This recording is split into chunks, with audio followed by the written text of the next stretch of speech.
Hello everyone. तो आज हूँ बनावीशुं सोया वड़ी राइस।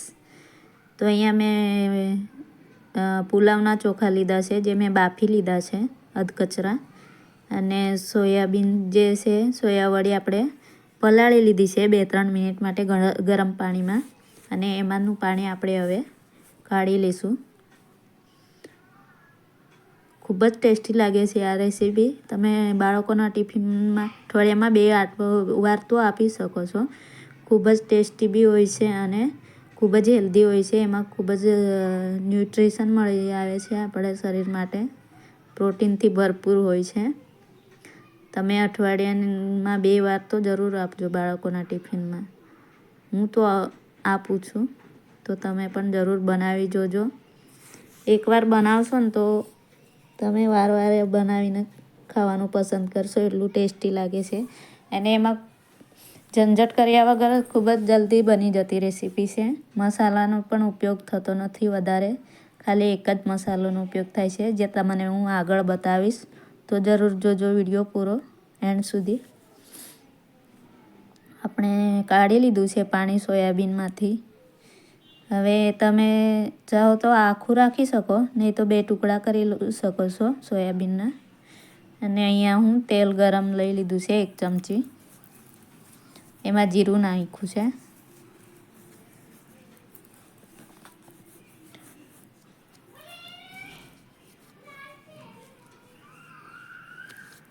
તમે સવારે બાળકોને નાસ્તા માટે કે નાની મોટી ભૂખ મટાડવા માટે આ રેસીપી તમે બનાવીને ખાઈ શકો છો। હિંગ નાખી છે 1 ચપટી। અહીંયા ડુંગળી લીધી છે, મોટી સ્લાઇસમાં કાપેલી છે ડુંગળી મેં।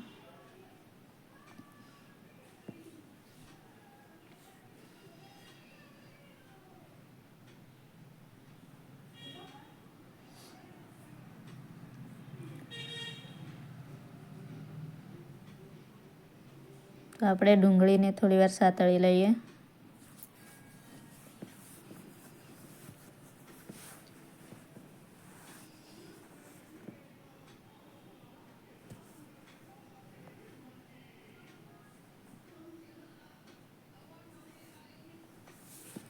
તો ડુંગળી આપણી સાતળાઈ ગઈ છે, કલર ચેન્જ થઈ ગયો છે ડુંગળીનો। કચ્ચો જે ડુંગળીનું થોડું કચ્ચાપણ છે ને એ નીકળી ગયું છે।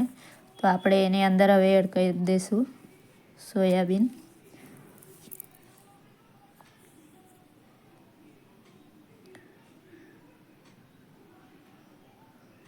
તો સોયાબીન આપણે 5 મિનિટ માટે એને બાફી લઈશું ઢાંકણ ઢાંકીને। ને ઉપરથી મેં થોડું મીઠું એડ કર્યું છે સોયાબીનના માપ પ્રમાણે, કેમ કે આપણે ચોખા બાફતી વખતે એમાં પણ એડ કર્યું હતું મીઠું।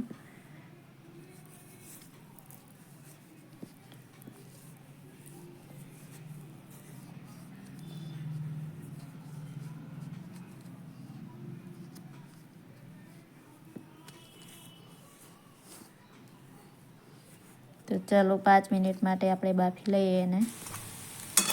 આપણી સોયા વડી બફાઈ ગઈ છે, આ પ્રમાણે એવી રીતના બાફી લેવાની છે।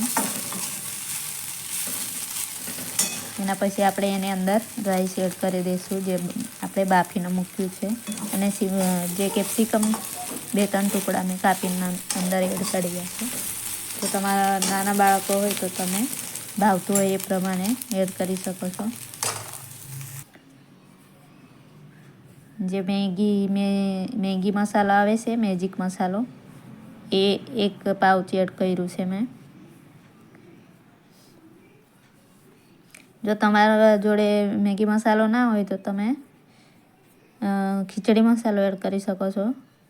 અને દુકાને ઇઝીલી મળી જ જાય છે, 5 રૂપિયાનું પાઉચ આવે છે મેગી મસાલાનું, તે તમે લાવીને મૂકી રાખી શકો। ખૂબ જ ટેસ્ટી લાગે છે આ મસાલાથી પુલાવ। તો આપણે એડ કરી દઈશું બાફેલા રાઈસ।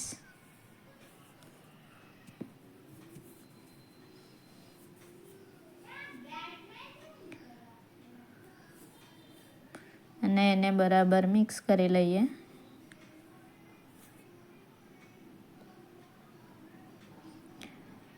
મારા બાળકોને તો ખૂબ જ ભાવે છે આ રાઈસવાળું સોયાબીન વડી.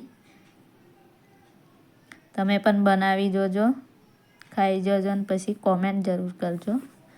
વિડીયો ગમે તો લાઈક, શેર, સબસ્ક્રાઈબ કરી દેજો.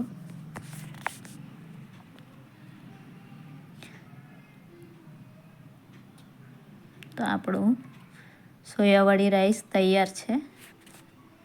ઉપરથી તમે ધાણા કાપીને નાખી શકો છો. મારા જોડે નથી એટલે હું નથી નાખ્યા ધાણા. તો બાય બાય ગાઈસ.